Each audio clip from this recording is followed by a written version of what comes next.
May 27, Sunday, Memorial Day, and we finally have a gorgeous sunny day here in Middle Tennessee.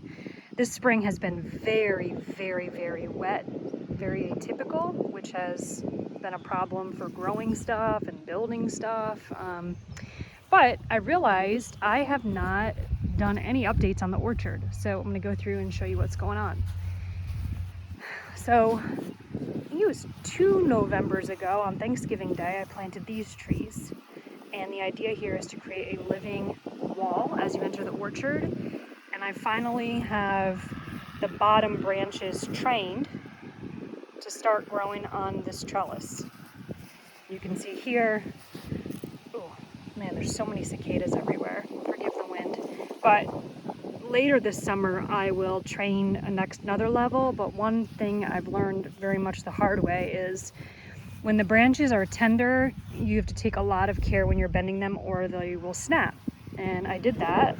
So those aren't strong enough yet, and I'm not going to fool with it. Over here, I bent one and I snapped the second one. I tried to graft it, but I don't think that's going to work. So I don't quite know. I don't know if one is going to grow from here or one will grow from where it snapped, but you know, this tree is missing an arm.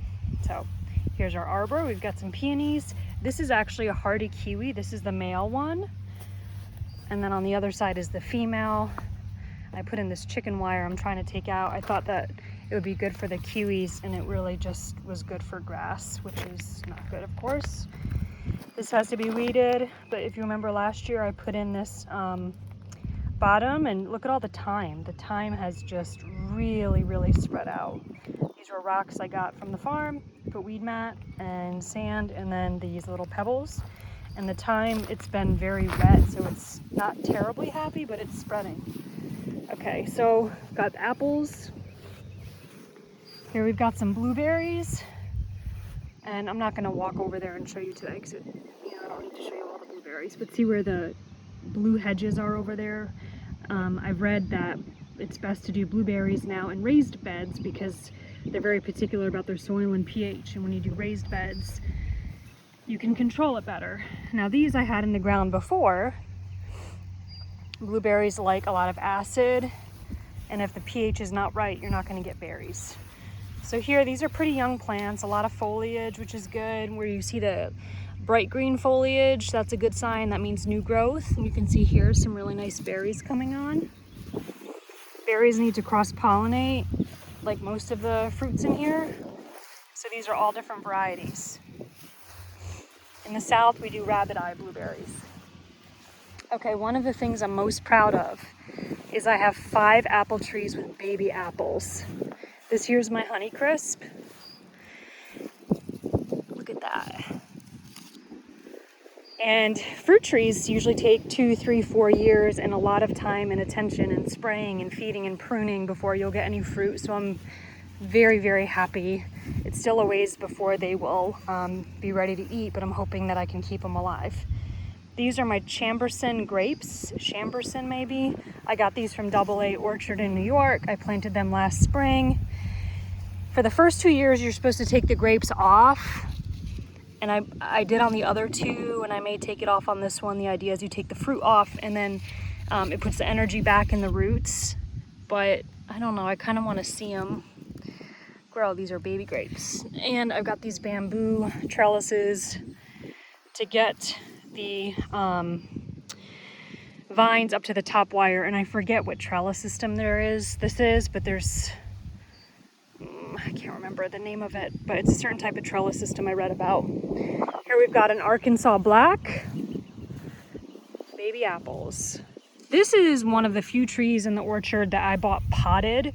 I won't do that again. I've been buying all bare roots, but that's a potted one that I got locally. Here's my contender peach, huge, huge, huge. I've been pruning them. The way that you prune peaches is you want to it's called open center, or it's called bird's nest. So I've been cutting out the middle. Contender is huge, it's a great tree. No peaches yet. We had a lot of peach blossoms, and then it got really cold while the blossoms were on the tree, and if it gets below 28, you say goodbye to the fruit. This one had a lot of problems last year. This I think is either my Red Haven or Reliance, but we had a big storm last night. That's probably what did that. Got a couple donut peaches I got from a nursery up in New York. In the ground here in the raised bed, those are ever-bearing strawberries versus June bearing. June only produces during the spring, ever-bearing comes all summer. Got green gauge plum, no fruit yet, probably next year. Got lots of blackberries, not black yet, but close. There's one, this is very close, look at that. With the heat this week, my guess is probably 7 to 10 days we're gonna have some. Here's suckers I gotta cut out, see this?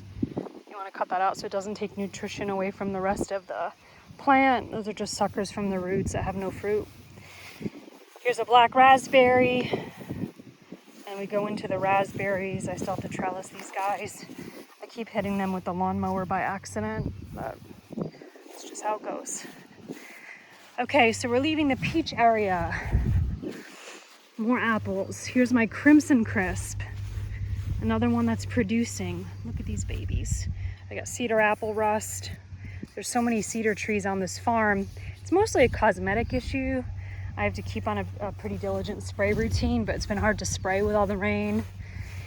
An Asian pear, no fruit yet, but it's growing beautifully. We've had a tremendous amount of cicadas this spring. They fly all over you, it's gross. This is a little Asian pear I've got to move. The last 2 years it just hasn't grown at all, which I think is telling me it's not happy there. This is a mulberry I hit with the lawnmower, and it survived. I mean, it should be a lot bigger, but I basically cut it down to the root when it was a baby. And so we're gonna have a mulberry shrub, which is fine. Elderberries. Here's my Montmorency cherry. This is the French cherry tree, sour cherry. There were 2 cherries on it. I got one, and I think the birds got the other. But it's the first time it produced fruit. Sweet cherries don't grow well in Middle Tennessee, so I pulled my sweet cherries. And I've got 2 sour ones. So hopefully the fact that I got 2 little cherries on it makes me optimistic for next season. This here, this is actually a white mulberry. And they're just about ready, see that? And a lot of people down here don't know what mulberries are. They're big in the wild in upstate New York where I'm from. I remember Danny and I, there's a row of elderberries. More elderberries. When Danny and I were riding one time in the back field, I saw a mulberry tree and I told him to stop, and he was able to reach it because he's tall and he was on the horse, and he had never seen them before. So that's a nice memory. This is my Moonglow pear. It's the only pear tree producing. This also is a pear that came potted. This and my Arkansas black and my Belle of Georgia peaches are the only 3 trees in my orchard that I bought in pots, which I wouldn't do again. There's a variety of reasons why I can explain on another video, but primarily you don't get to select the rootstock, you don't get to train it very well, they already have bad habits. So bare roots take a little longer, but there's a lot more flexibility to get the plants right. Here's some more grapes. I just put these ones in. They're from AA Orchard. These are wine grapes. This one survived. The other ones, I don't know what happened, but they didn't survive through the winter. This one did, so I had to replace them. Eventually, hopefully, I'm learning how to make wine. Got a pomegranate, which we're kind of on the border here of whether or not pomegranates will do well. And see, you can see this is suckers from the root. This is all dead. It's all dead. Yeah, see, it snaps. There's no green there, so I won't be buying more pomegranates, but I was kind of curious about it. Figs, it's kind of crazy because they like regrow from the bottom every year. More apples, plum. Nothing special about the plums. This is my northstar sour cherry, which actually I just planted this year from Washington State. They're so pretty and taste pretty good. So they're sour, there's not enough to make a pie, but maybe I'll put them on vanilla ice cream or something. What else? Mostly pears. This here is a pear that one of the bucks got in before I had the fence and rubbed its head on it. I thought it was dead, but it came back. This is my St. Cecilia apple tree that doesn't want to keep its tag on. The wind is like constantly blowing these off. I'm trying to stay organized, but more pears. There's a plum right here. This is a Pakistan mulberry. The fruits are going to get 3 to 4 inches long. More pear trees. It's plum. Doesn't look great, but we know it's alive because there's a leaf on it. And down here is the nuts, the nut section. I've got hazelnut, almond, pecan. This is where I'm getting ready to learn how to do a Belgian fence. These are all dwarf apple trees. I've been trying to learn how to put it together with wire and make my trellis. I've been watching YouTubes on how the heck you do it. On one side I have rootstock that is called M9, and on this side I think is G11 or G21. So I'm going to do a comparison. They're both dwarfs, but different types of rootstock. That one is when I went out and saw John, who did all the grafting. So if you've watched all the videos, you'll know what I'm talking about. Through the fence, I've got my peonies. I'm going to have more peonies soon. Too many peonies. More grapes. Here. These are wine grapes. Pecan. So here's the opposite angle of where we started the video, on the other side of the fence. So the orchard, it's a lot of work. Pruning, feeding, spraying, mulching, weeding. I mean, I enjoy it. It's what I enjoy doing, but it's not like you just throw a tree in the ground and it just grows. Here we've got strawberries and garlic and a lot of weeds. So the garlic should be ready soon. The strawberries are kind of just about done. These are the June bearing ones. Here are the blueberries like I told you about. And that's really it. See, on this part of the apple tree, these 3 bays are new. I just put those 4 trees. 1, 2, 3, 4. They're small. So probably next spring is when the branches will be strong enough to start trellising. But eventually, the hope is that I create a fence out of apple limbs that separates the orchard from the rest of the farm.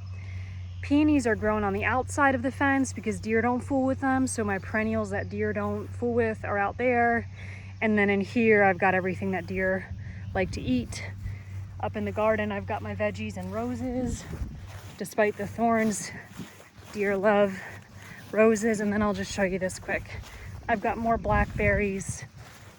I figured I might as well use this fence I have, and I've got currants, 3 types of currants, and then a bunch of blackberries up here, so I can use the fence for their trellising. And that's it.